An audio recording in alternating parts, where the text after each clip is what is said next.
Bonjour chers clients. Aujourd'hui, on enregistre un webcast pour vous parler du premier trimestre de 2025 qui s'est terminé le 31 mars 2025. Pourquoi je spécifie le 31 mars 2025? C'est parce que les derniers jours qui sont écoulés depuis la fin du trimestre, il y a eu énormément d'activités dans le marché. Donc, on va focusser principalement sur le premier trimestre aujourd'hui. Ça fait plusieurs webcasts et communications où est-ce qu'on vous parle qu'on s'attend à avoir de la volatilité dans le marché. Bien, en effet, on en a eu énormément durant le premier trimestre. Le mois de janvier avait été super positif. Les portefeuilles étaient en hausse de 3 à 5 on était sur un même dynamisme qu'en 2023-2024 où est-ce qu'on a fait d'excellentes performances. Le marché était porté, entre autres, par l'enthousiasme qu'il y avait par rapport au gouvernement Trump, qui allait faire des baisses d'impôts, des réglementations, qui allait s'attaquer au déficit américain. Toute cette fête s'est arrêtée assez abruptement avec plusieurs événements. Le premier était un événement qui avait l'air plutôt anodin, donc le lancement d'un modèle chinois de technologie qui s'appelle DeepSeek, qui avait fait corriger de manière très importante tous les titres de technologie, particulièrement ceux impliqués en AI. On va y revenir un peu plus tard. Et ensuite de ça, la deuxième partie, les derniers jours aussi, où est-ce qu'il y a eu toutes les discussions d'imposition de tarifs de M. Trump, au début avec le Canada, la Chine et le Mexique, mais ensuite avec tous les pays du monde.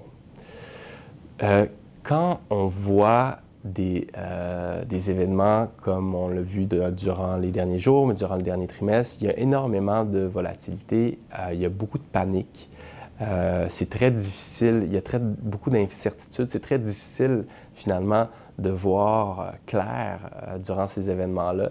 Et c'est important de se rappeler qu'est-ce qu'on avait fait, par exemple, dans d'autres situations équivalentes, on va dire.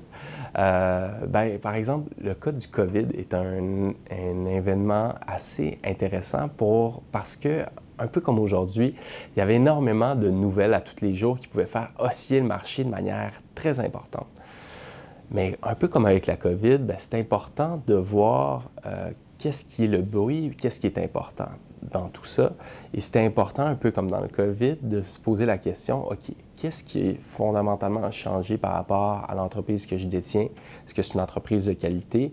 Parce que, en fait, les tarifs, c'est un événement majeur dans l'économie, mais c'est beaucoup moins substantiel et grave que le COVID. Donc, mais l'exercice est le même. Donc, on regarde comment mes entreprises vont être affectées et est-ce que c'est un risque existentiel à cette entreprise-là.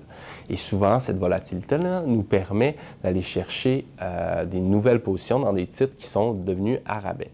Mais à court terme, ça fait mal parce qu'on voit finalement notre portefeuille baisser et notre premier réflexe, c'est de vouloir vendre pour sécuriser qu'est-ce qu'on a déjà. C'est malheureusement pas la bonne chose à faire et c'est pour ça qu'on vous aide à naviguer à travers ça en étant le gestionnaire actif.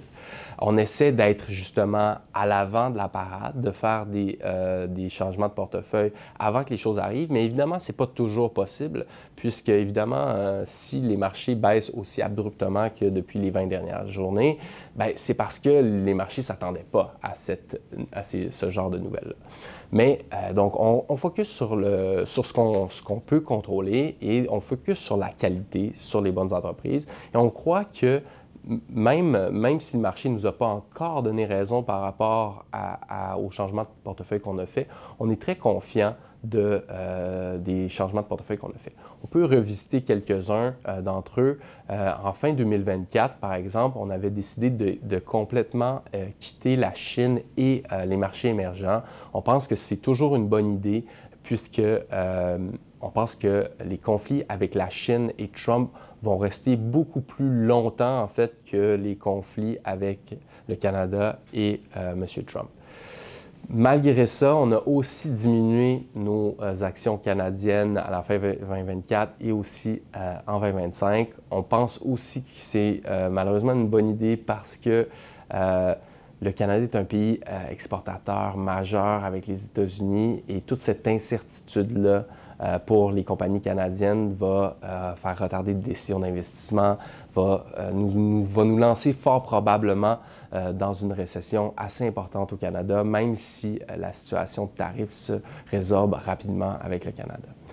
On a fait aussi plusieurs autres mouvements. On a été dans les petites capitalisations américaines. Pour l'instant, ça ne s'avère pas être un bon move, mais en même temps, si on écoute Trump, qu'est-ce qu'il veut faire? C'est ramener une chaîne d'approvisionnement aux États-Unis. Il veut faire diminuer les taux d'intérêt. C'est deux choses qui vont bénéficier à long terme pour les petites capitalisations américaines. On a aussi profité, justement, je vous disais que les technologies américaines ont toutes chuté avec l'événement de DeepSeek. On en a profité pour racheter des entreprises qui avaient été injustement pénalisées à notre avis. Encore une fois, on pense que pour le long terme, ça va être des très bons achats. Qu'est-ce qu'on a fait aussi récemment dans le trimestre? C'est qu'on a vendu notre position au Japon suite à, juste un peu avant l'annonce des tarifs. On a gardé ça en cash, donc pour se donner une marge de manœuvre, en fait, pour pouvoir racheter très prochainement dans vos portefeuilles des titres qui ont été pénalisés trop, donc des titres qui sont à rabais, qui vont performer à long terme. Donc, c'est très difficile de voir votre portefeuille perdre comme on l'a vécu durant les derniers trimestres, mais c'est important de rester discipliné, de comprendre que c'est des opportunités de marché et de comprendre aussi que avec ces paniques de marché-là, tout descend et ça descend de manière désorganisée. C'est important de rester focusé puis de comprendre qu'est-ce qui a descendu de manière justifiée, qu'est-ce qui a descendu de manière injustifiée et d'apporter des correctifs à ce moment-là. Mais on est assez convaincu pour le futur, le positionnement de votre portefeuille et de notre marge de manœuvre pour pouvoir profiter des opportunités liées à la volatilité des derniers jours. Merci et bonne journée.